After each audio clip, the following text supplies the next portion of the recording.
Fortunately, at this juncture, I am afraid.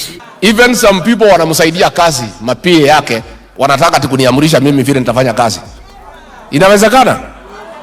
Hata bloggers ya president want to tell me what to do. Shocking reports are surfacing, leaving many questioning the stability of Kenya's political landscape.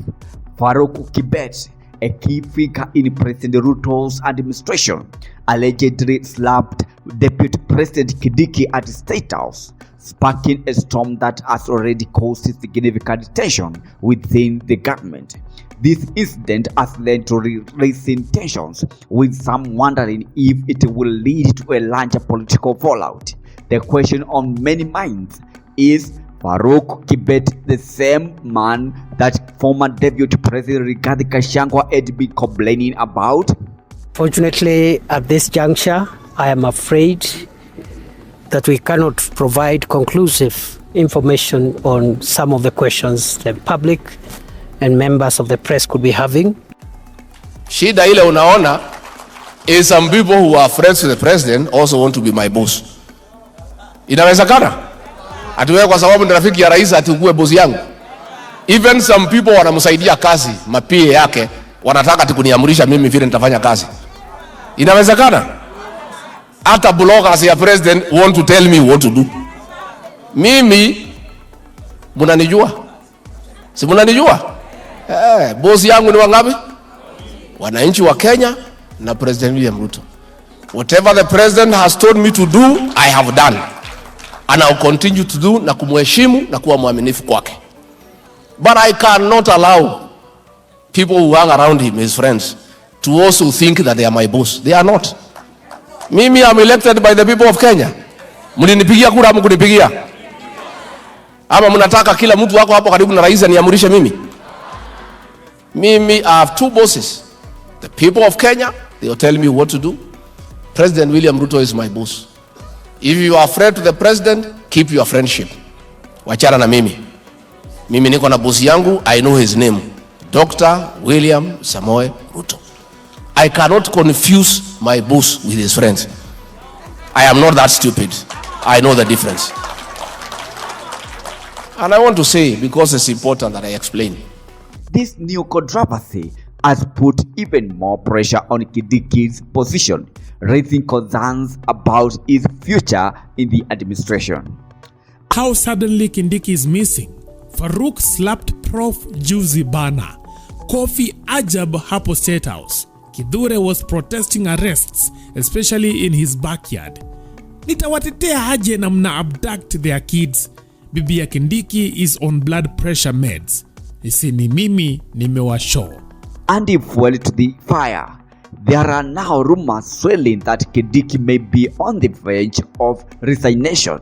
He has skipped several high-profile events hosted by President Ruto, and his absence is only increasing questions about his role in the government and whether he will remain in office much longer.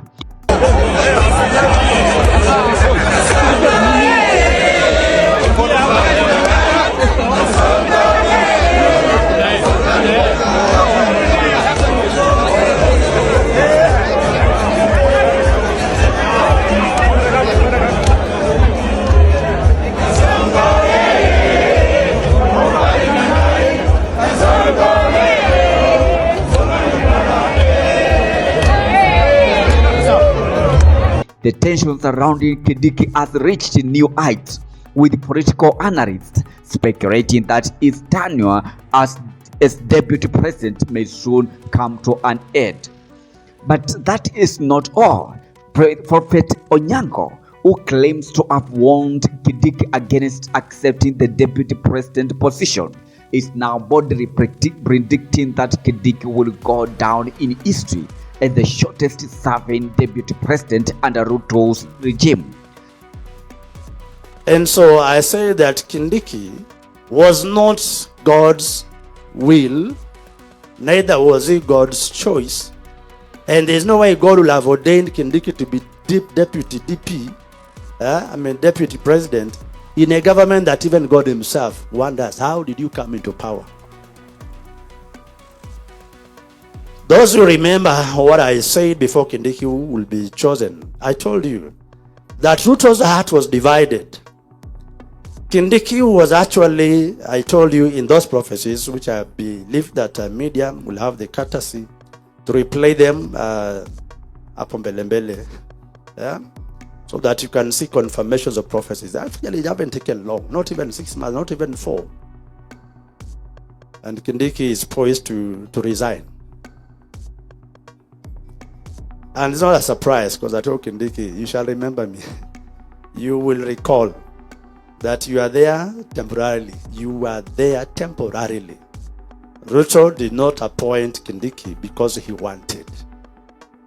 Ruto appointed Kindiki as a spare wheel to solve, to try and cool the tempers of Mount Kenya.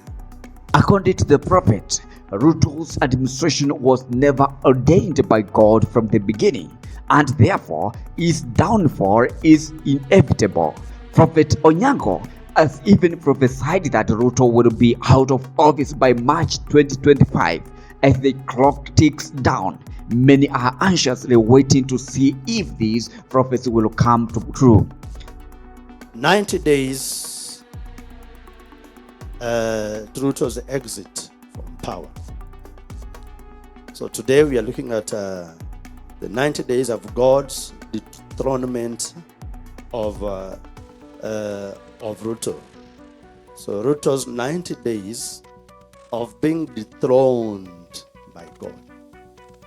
That means Ruto, what prophets have been saying over the time, that Ruto was never God's choice. Today it is confirmed. The Lord that I serve has earmarked you for judgment. Ruto falls, you also falls. Ruto is falling, and is falling with everybody that celebrated him and contributed, whether by prophecy, whether by money, whether by hook and by crook, plus prayers that were false. Everybody that contributed by resource or otherwise, you must fall with Ruto. In it there were undertones, and I told you there will be confirmations. There will be events one after another. Anything that Ruto will be touching will be sliding. Everything shall be slippery. Why so? Because it is God who has ordained Ruto's dethronement, Ruto's falling, Ruto's chastisement. Ruto is judged. And together with him are the bishops, the pastors, the archbishops, the evangelists, and the apostles, and the right reverends, and the left reverends, and the overseers, and intercessors, and the prayer warriors hired, witches and sorcerers, diviners that Ruto employed to his benefit. They are all falling with him. In stark contrast, Archbishop Harrison Ng'ang'a has issued his own prophecy for 2025. He assures that God has not removed the mantle of leadership from President Ruto. According to the Archbishop, Ruto will soon turn things around. The struggles and challenges Kenya has faced will come to an end. He believes that under Ruto's leadership, the nation will experience prosperity, success, and the negative trends will be resolved. Na Mungu ameshikilia Kenya kusiwe na vita. Kwa hivyo hata wale walikuwa naogopa pengine kutafika mahali majeshi ya Kenya ilete shida, hakuna majeshi ya Kenya italete shida mwaka wa 2025. Ni amani itakuwa hapa Kenya mpaka tujiulize what was wrong. Na jambo lingine ni kwamba tuliombea rais wa Kenya kwa sababu tuliona kila kitu sasa, watu wote walikuwa wanasema mambo mengi, na tukauliza Mungu, huyu umemuondolea fimbo ya uongozi wa nchi, ndio tuombe yule utainua, ama Bwana ni nini inaendelea? Bwana alituambia haja muondolea fimbo ya kuongoza nchi ya Kenya, na hiyo muishike, kwa sababu sisi tulikuwa tumefikiria ameondolewa, lakini Bwana alituambia fimbo ya kuongoza Kenya bado ameishika, na Bwana atageuza mambo yote. Vile ilikuwa inaelekea kuelekea direction moja, itaelekea direction mingine. Hivyo nimepinduka, ndivyo Kenya itapinduka, itaangalia direction nyingine mara moja. Na hii sio mtu amefanya, na mtu yote asijidai ni yeye, ni Mungu mwenyewe ameshuka Kenya kubadilisha maneno. Kama hangeshuka, tungeonana mundu kwa mundu mwanzo wa mwaka ujao.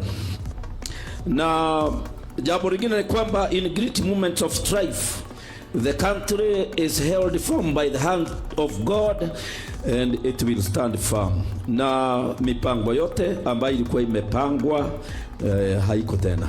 Na ninawaambia mambo haya ndio mjue ya kwamba msiwe na wasiwasi ya kwamba pesa zote zitapatikana tena.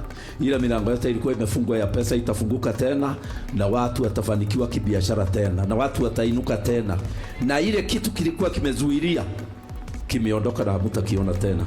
Hiyo ndio maneno tumesikia kutoka kwa Bwana baada ya watu kuomba maombi ya miezi mitatu, tukiomba ni nini inaendelea.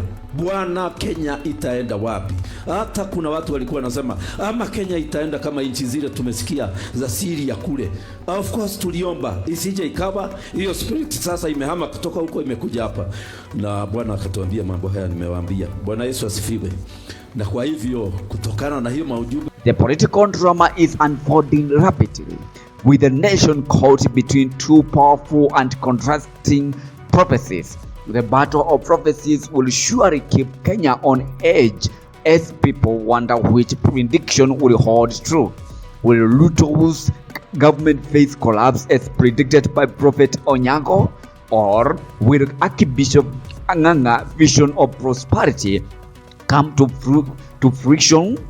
The future of Kenya's leadership hangs in the balance, and only time will tell which prophecy proves correct.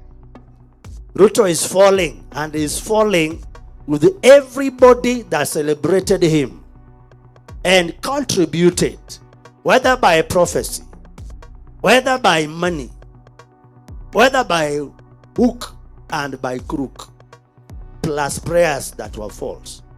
Everybody that contributed by resource or otherwise, you must fall with Ruto. Na jambo lingine ni kwamba tuliombea rais wa Kenya, kwa sababu tuliona kila kitu sasa, watu wote walikuwa wanasema mambo mengi, na tukauliza Mungu, huyu umemuondolea fimbo ya uongozi wa nchi, ndio tuombe yule utainua, ama Bwana ni nini inaendelea? Bwana alituambia haja muondolea fimbo ya kuongoza nchi ya Kenya, na hiyo muishike, kwa sababu sisi tulikuwa tumefikiria ameondolewa, lakini Bwana alituambia fimbo ya kuongoza Kenya bado ameishika, na Bwana atageuza mambo yote. Vile ilikuwa inaelekea kuelekea direction moja, itaelekea direction mingine. Hivyo nimepinduka, ndivyo Kenya itapinduka, itaangalia direction nyingine mara moja. As the situation unfolds, all eyes remain on Deputy President KINDIKI, President Ruto, and the growing tension within the government. Will the prophecy of quick departure from office be realized, or will Ruto manage to turn things around as predicted by some religious leaders? The drama is far from over, and Kenya's political landscape is said to remain uncertain in the coming months. This is Stephen, GC News.